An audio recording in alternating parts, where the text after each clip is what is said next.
Para mis hermanos y amigos adventistas, en esta grabación quiero dejar un mensaje muy importante.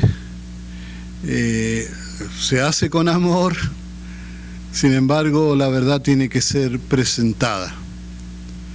Y vamos a hablar sobre la fecha de 1844 y de la doctrina adventista que dice que Jesús en esa fecha pasó del lugar santo al lugar santísimo, en el 22 de octubre de 1844.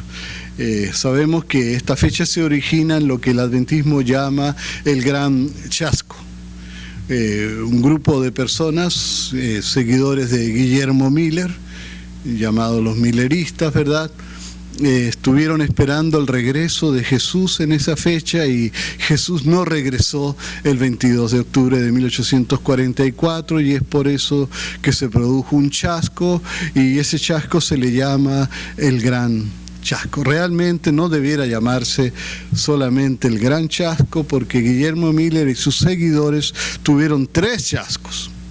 El primero fue a principios del año 1843 y también esperaban que el Señor viniera en esa fecha. Después la cambiaron para mediados de 1843 y a comienzos del 44 tampoco regresó el Señor. Y por tercera vez se dijo que el Señor iba a regresar en octubre de 1844. Los seguidores de Miller, que esperaban el regreso de Jesús a la tierra, y una y otra vez se chasquearon al ver que esto no sucedía,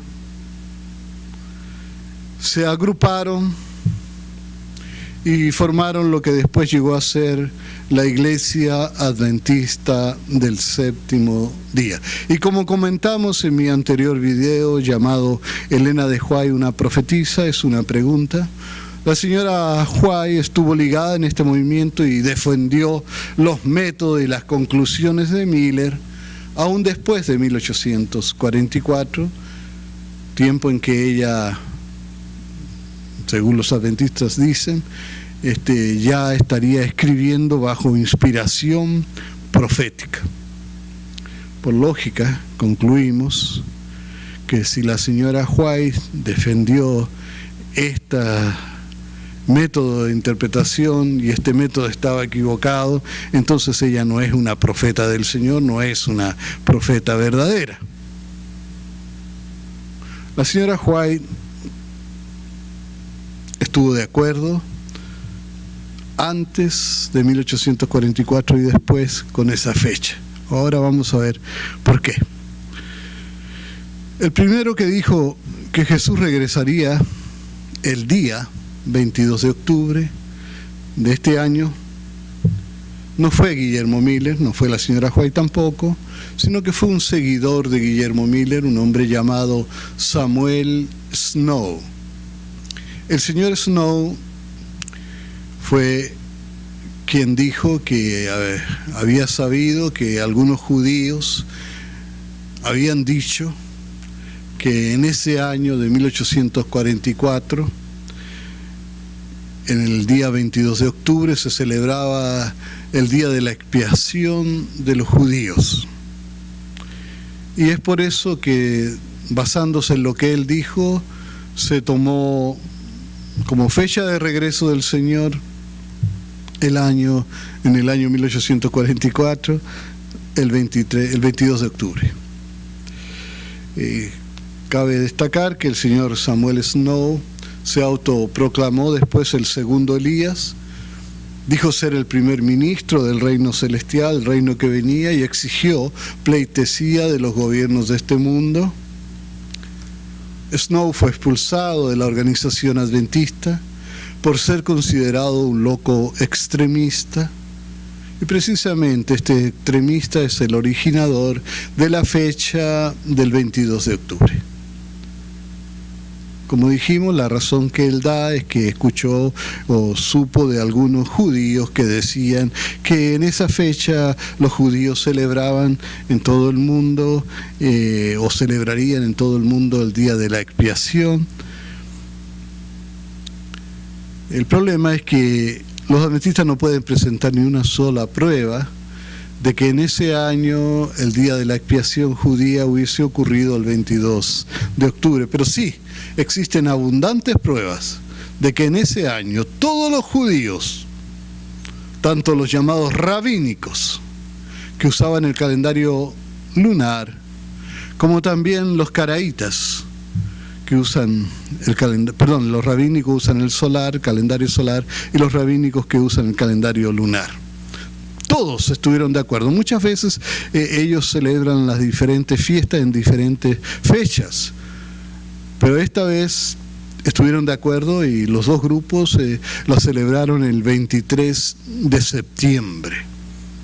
Y esto está profusamente documentado en las enciclopedias y los almanaques judíos del siglo XIX. Y en los modernos calendarios computarizados. Y también están los cálculos astronómicos y la documentación histórica y las fechas de las lápidas en los cementerios. Todo establece sin lugar a duda, más allá de toda duda, que en 1844 el día de la expiación ocurrió o se celebró el 23 de septiembre. Por lo que octubre 22 es simplemente una fecha errónea y es un gigantesco error de la enseñanza adventista. Al principio los adventistas, que dependen de esta fecha para poder enseñar su doctrina, ¿no es cierto?, quedaron atónitos al escuchar esto y no quisieron aceptar. Sin embargo, reconocemos que hay teólogos adventistas aún hoy que reconocen que la fecha del 22 de octubre estaba totalmente equivocada. Este error es gravísimo para los adventistas porque después de que Jesús no regresó en 1844, como se esperaba, ¿no es cierto?, el adventismo comenzó a enseñar de que Jesús había pasado del lugar santo al lugar santísimo en un santuario que estaría en el cielo. Y si esa fecha está equivocada, entonces toda la enseñanza se derrumba. Y Elena de White y los adventistas resultan ser falsos maestros. Hasta hoy, toda la evidencia muestra que el día 22 de octubre no fue nunca el día de la expiación, en el año 1844. La enseñanza es errónea, por donde quieras mirarla. Y el padre del error y de la mentira no es el Señor. Vale la pena decir que el mismo Guillermo Miller no aceptó la interpretación adventista de que Jesús pasaba del lugar santo al santísimo. Incluso Miller, después de 1844, después del tercer chasco, fue a la iglesia donde él antes había sido miembro, pidió perdón y murió después, con el tiempo, siendo un predicador de una humilde iglesia bautista rural. Para llegar a el año 1844, Miller utilizó diferentes métodos, 15 métodos diferentes.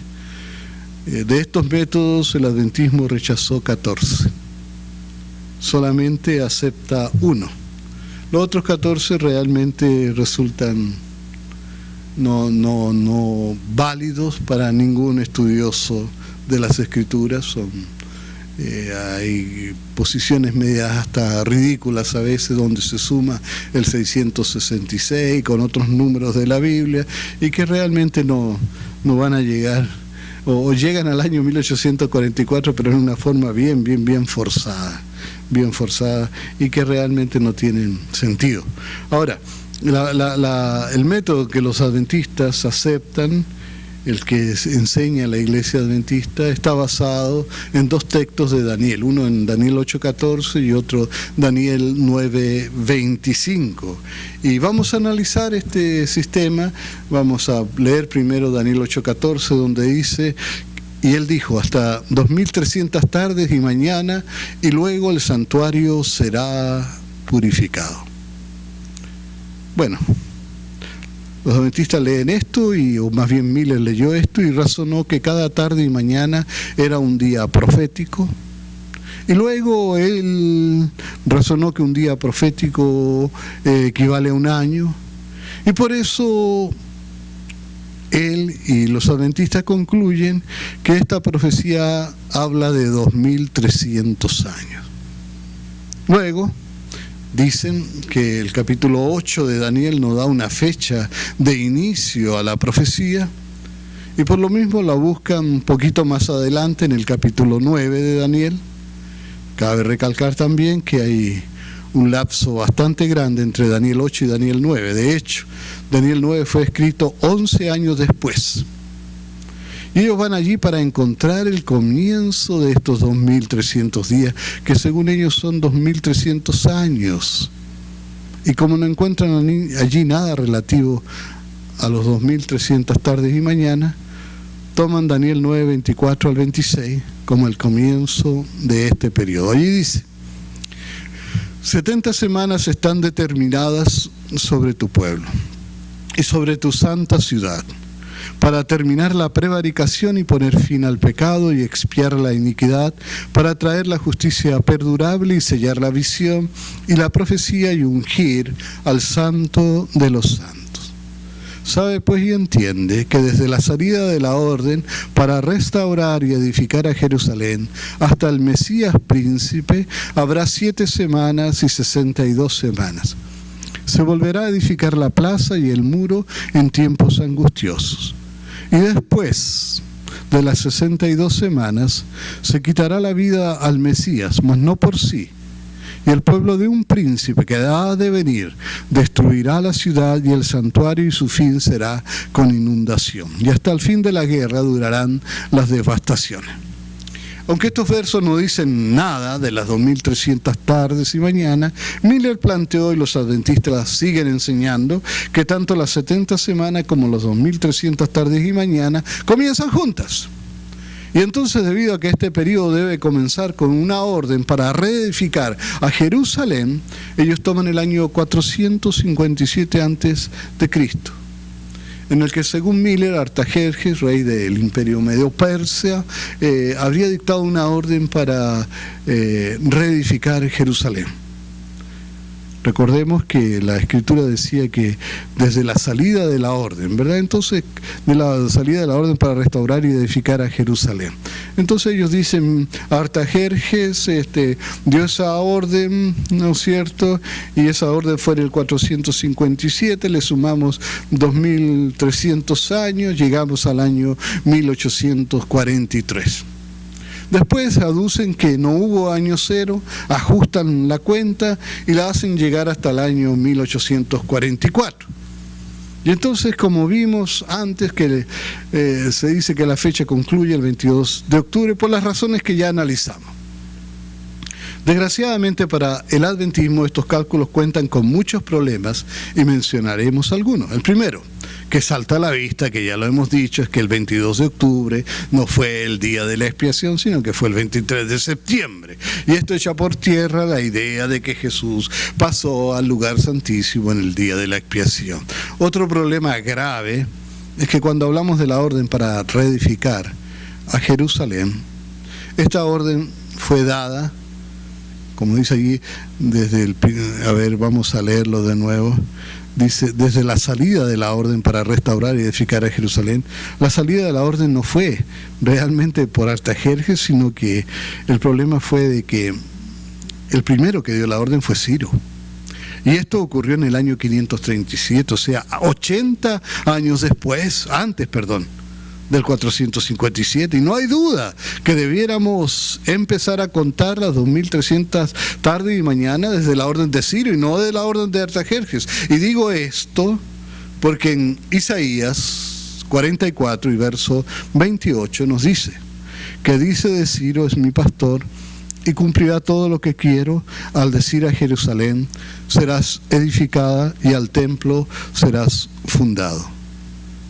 Y luego, porque la historia confirma que Ciro cumplió esta profecía, y él dio la orden de reconstruir la ciudad, la primera vez, y esa es la orden que vale. La verdad es que después de Ciro no fue Artajerjes tampoco, después vino Darío, que dio un segundo decreto, según la historia, ¿no es cierto? Y recién en tercer lugar viene Artajerjes.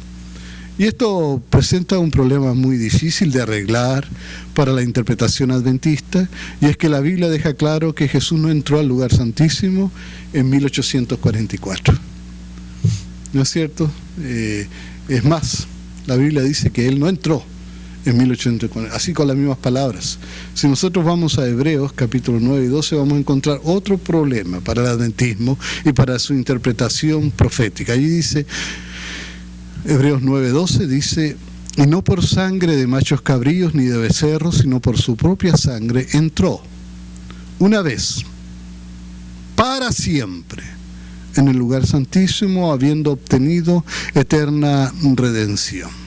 Y sabemos, hermanos, que Jesús, habiendo obtenido la redención en la cruz, porque allí fue que nos redimió, ¿no es cierto?, subió a la presencia del Padre, se sentó a la diestra del Padre, así dice la Escritura, y ese es el lugar santísimo. No puede haber un lugar más santísimo que el lugar donde está Dios. Y dice que entró, pero una vez para siempre. Por lo que podemos afirmar que a los adventistas les llegó la noticia con 1800 años de retraso, puesto que si el Señor ya había entrado al lugar santísimo en tiempos del escritor de Hebreos, y sabemos que esto ocurrió al irse al cielo, el Señor debería de haber entrado al lugar santísimo por ahí en el año 33 más o menos. Y así vemos, hermanos, una cadena de errores acerca de esta doctrina sectaria del adventismo, y seguiremos viendo más. Dice, y sería bueno que pudiéramos verlo, si nosotros le preguntamos a los adventistas, ¿por qué es que ellos toman cada mañana y cada tarde como un día profético? ¿Y de dónde sacan que un día es igual a un año? Ellos te mostrarán dos textos bíblicos. El primero está en Números 14:34 y el segundo está en Ezequiel 4:6. Y te dirán que ese es un principio bíblico y que estos textos son la base para este principio cuando hablamos de tiempos proféticos. Y ahora veremos realmente qué es lo que dicen estos textos. El primero de ellos, Números 14:34, dice: conforme al número de los días, de los 40 días que reconociste en la tierra, llevaréis vuestras iniquidades 40 años, un año por cada día, y conoceréis mi castigo. En este caso, se trata del castigo de Dios sobre Israel a causa de su rebelión. Los espías habían pasado 40 días inspeccionando la tierra que Dios les iba a dar al pueblo y volvieron con un informe negativo que causó rebelión y pecado en el pueblo, y entonces Dios los castigó por 40 años. O sea, por cada día de rebelión Él les dio un año de castigo. Ahora, leamos Ezequiel 4, 5 y 6. Dice: yo te he dado los años de su maldad por el número de los días, 390 días, y así llevarás tú la maldad de la casa de Israel. Cumplido estos, te acostarás sobre tu lado derecho segunda vez, y llevarás la maldad de la casa de Judá 40 días, día por año te lo he dado. Ahora la acción es totalmente inversa. En el texto anterior, el que leímos, un día de castigo, más bien un día de pecado, era castigado con un año. ¿No es cierto? 40 días de pecado de Israel fueron castigados con 40 años de castigo. Ahora, en el Números, en Ezequiel, lo que estamos viendo es todo lo contrario. Cada año de maldad es castigado con un día. El profeta tiene que cargar por un día el castigo de cada año que el pueblo se había rebelado contra Dios. Entonces, no es seguro tomar estos textos como una base para decir que en profecía un día equivale a un año. De hecho, si es que pudiéramos decir que Números 14:34 era una profecía, ¿verdad? Sí, era una profecía, que 40 años el pueblo iba a estar dando vueltas, ¿no es cierto?, en el desierto. En Ezequiel no es profecía para nada, al contrario. Así que no podemos usar esos textos. Además, en los dos textos, y esto queda bien claro, los dos textos en el contexto, usted puede leer, puede ver exactamente que el Señor dice en Números 14:34 que un día equivale a un año. Ahí está escrito, ahí lo dice, usted no necesita razonarlo, está escrito, así es.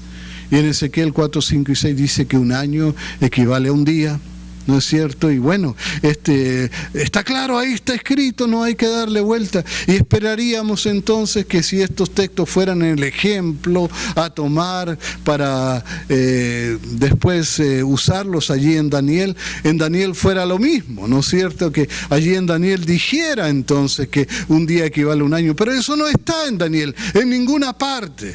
Por lo tanto, no es justo, no es honrado, no es seguro usar esos textos para decir que un día equivale a un año en tiempo profético. Además, si este llamado principio día por año fuera cierto, entonces debiera aplicarse a todos los periodos proféticos de la Biblia, y esto no es así. Por ejemplo, en Daniel 4, aquí vamos a ver palabras del mismo profeta Daniel. 4, 23 y 32, Daniel le está explicando un sueño al rey Nabucodonosor, y él le dice que éste iba a recibir un castigo que iba a durar 7 tiempos, y los adventistas entienden que la palabra tiempos equivale a un año, y que cada año debiera contarse por 360 días. De esta forma, si aplicáramos el principio que los adventistas dicen que es bíblico, de día por año, entonces cuando el mismo profeta Daniel le está diciendo al rey que va a ser castigado por 7 tiempos, le estaría diciendo que iba a ser castigado por 360 años multiplicado por 7. Y esa es una friolera de años que es imposible que el rey Nabucodonosor los pudiera sufrir. Él se murió hace mucho tiempo y todavía no habría cumplido eso. Tampoco este principio, o llamado principio, este pseudo principio profético que dicen los adventistas, ¿no es cierto?, tampoco se aplica en Jeremías 25, 11, 12, 29, 10, donde el profeta está profetizando el tiempo del cautiverio de Israel. Y él dice que el cautiverio iba a demorar 70 años, y en el cautiverio de Israel no fue 70 años por 360, no fue 70 por 360 años, sino que fue 70 años literales. En Mateo 12:40 tampoco se aplica este principio. Cuando Jesús profetiza acerca del tiempo en que él iba a estar en la tumba, él dice que esto iba a ser 3 noches y 3 días. Y si usáramos el método adventista, esto hubiese significado 3 años. Y todos sabemos que no fue así.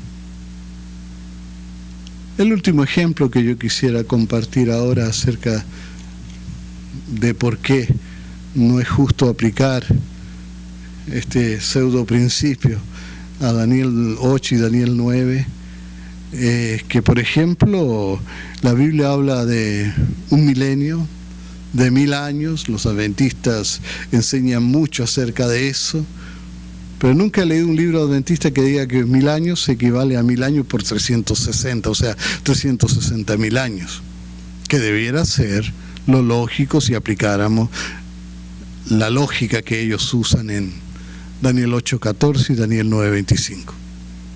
Entonces concluimos que cuando la Biblia habla de periodos proféticos como de un día que equivale a un año, o de un año que significa un día, la Biblia lo deja claro en su contexto como ya lo hemos visto en los textos que mostramos, los textos que incluso los adventistas usan para dar alguna veracidad a su enseñanza, y realmente es todo lo contrario. En estos casos los mismos textos dicen que un día equivale a un año, o que un año equivale a un día, y esto no ocurre en Daniel de ninguna manera, por lo que no hay bases para interpretar la profecía de esta manera. Resumiendo, diremos que en 1844, según toda la evidencia, el día de la expiación no fue el 22 de octubre, sino que fue el 23 de septiembre, lo que es un duro golpe a la interpretación adventista. Y que según la profecía de Isaías, y la palabra de Dios es mucho más poderosa que cualquier razonamiento humano. De hecho, hay que rechazar todo razonamiento humano si este se contradice con la Escritura, pero allí en Isaías, como lo leímos, y según también el cumplimiento histórico, el que dio la orden importante, el principio, la orden que mandó la reconstrucción de Jerusalén, fue Ciro. Y esto es otro duro golpe al adventismo, porque entonces los 2300 tarde y mañana tendrían que haber terminado 80 años antes de 1844. Además vimos que aunque los adventistas enseñan que Jesús entró al lugar santísimo en 1844, la Biblia dice claramente que Jesús sí entró al lugar santísimo, pero entró cuando ascendió al cielo. Lo leímos. Y por último dijimos que el método adventista de computar cada una de las 2300 tardes y mañana de la profecía como un año no tiene asidero bíblico, y que los textos que se usan para afirmar o apoyar este método realmente no lo autorizan. En Daniel no hay razón bíblica para pensar que la profecía de Daniel abarque 2300 años. Y estas no son las únicas razones para rechazar la interpretación adventista acerca de lo que pasó en 1844. Y si Dios quiere, hermano, lo trataremos en otros videos en el futuro. Hoy les digo, Dios los bendiga, el Señor los acompañe siempre, es mi deseo y oración.